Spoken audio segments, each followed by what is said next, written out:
Okay, so I want you to meet my friend. This guy's name, this little guy's name, this nice little crab lobster fella that I got as a prize at Six Flags. His name is Georges. Because he's absolutely gorgeous. Get it? No, just me. Okay. Anyway, but back to what I'm saying. He's a plush. He specifically sits under my monitor and does nothing else. But here's the thing.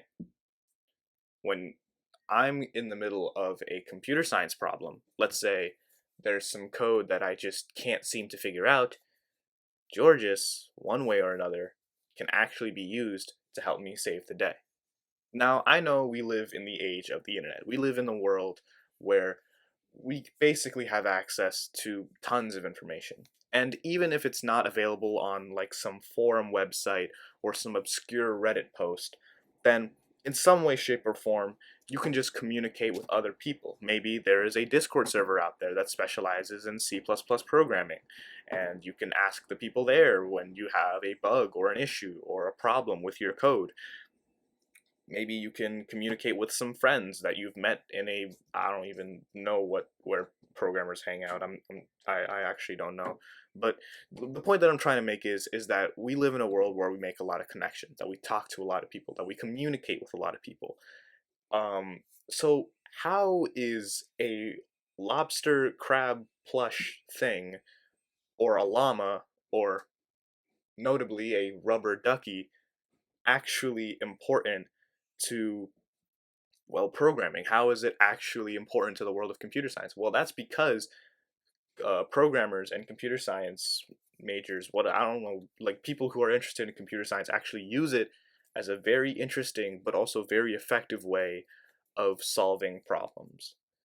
So, like the Team Fortress 2 engineer explains, engineers solve practical problems, not philosophical problems, not mental problems, not physical problems. We solve practical problems. So, no, we're not a wizard. No, we're not your therapist. No, we're not your medic. We are simply just a bunch of nerds who like to solve problems. And in my personal opinion, that's kind of the reason why math is kind of an important part of computer science. Other than, of course, the algebra, the logarithms, all that kind of stuff. Other than that, math is also just another form of problem solving. How many sheep are in the barn? Jerry took two apples. How many apples does he have left? That kind of stuff. It's at the end of the day just problem solving. Um, so the thing is, programmers have this thing called rubber duck debugging. It goes under that specific moniker, and um, it's actually very unique when you look at it because it's basically like talking to a wall, or actually no, talking to a wall seems a little bit lonely and isolated, which it kind of is when you think about it. But in reality, it's actually more. It's like talking to a pet animal or a dog. Like how I think there's been this some kind of practice where some people who are like usually get anxiety when they present, they like talk to like their pets or their animals, or their plushie toys. That's basically what it is, but it's like instead of approaching it like as if you're doing a presentation, you're kind of more approaching it like as if you're having a casual conversation, like, oh, yo, what's up, Georges, like how you doing, like that kind of stuff. And it's not necessarily like a presentation. It's just having a casual conversation with someone, and that's the special part. So allow me to explain a step-by-step process of how this specifically works. Step uno is to, of course, have a rubber duck or some kind of plush toy kind of thing. It could be a llama, though I kind of hate llamas. It could be, my good old friend, my good old pal Georges, or it could literally just be like a rubber ducky. Like literally anything could technically count. you gotta also ask them politely if you can tell them that your problems, because treat it like it's a friend. I mean, they might not speak, so I mean, like if you do something like suffocate them or waterboard them, it's not like they're gonna scream for help, but you still gotta tell them the problem. Still gotta have some kind of politeness, some kind of respect. Of course, after your friend finally accepts your request to tell him his problems, specifically the practical ones, um, you have to go into explicit detail about both what your code is supposed to do, your overall objective. Maybe you want to make, the next Google. Maybe you want to make a tracking device to stalk your enemies. Um, I don't know, you do you. But eventually, like after you explain your overall objective, you also got to explain your code. What the heck did you write? You know, and again, you have to be in explicit detail. So, I mean, if you want to go crazy, you can go line by line. Personally, that would be time consuming as heck if we're talking about the ones that are like as tall as the Empire State Buildings. If you know what I mean, you know what I mean.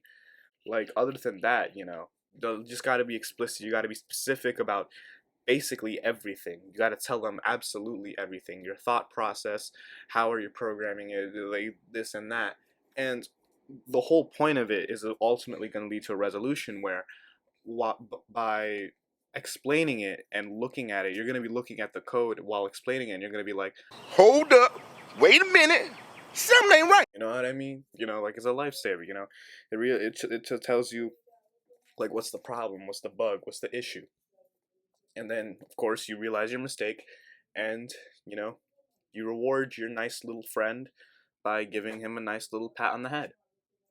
So, yeah, basically how this overall works is that it imitates sort of a real conversation, like you're chilling with your friends. Maybe you're like doing a group project and you're having this conversation with one of your friends. You're talking about the project and then you're like talking about like how you have this issue with it, and while you're explaining it, it suddenly clicks. We all have those moments where we're sort of just like explaining it and we're like talking about it, and then all of a sudden it clicks. Like it's like, oh, wait a minute, oh, so that's what it was. Like we all have those kinds of moments. And with computer science, it's basically a similar thing. The only difference is you're not talking to a classmate or a close friend. Instead, you're talking to a plushie that either you own, or I don't even know the origins of the plushie. Just know that there was a plushie. And you know the thing is, like, at the end of the day, this is meant for programming. I mean, I don't know if it maybe works with other people's like other problems, like life problems. Though I wouldn't think it would be a wise decision to do that, because that would make it sound very weird in a lot of ways, like really, really weird. But hey, if absolutely nothing works, and it doesn't seem to be really doing you a solid, Throw it across the room and abuse the actual heck out of it. No. Wait. Wait.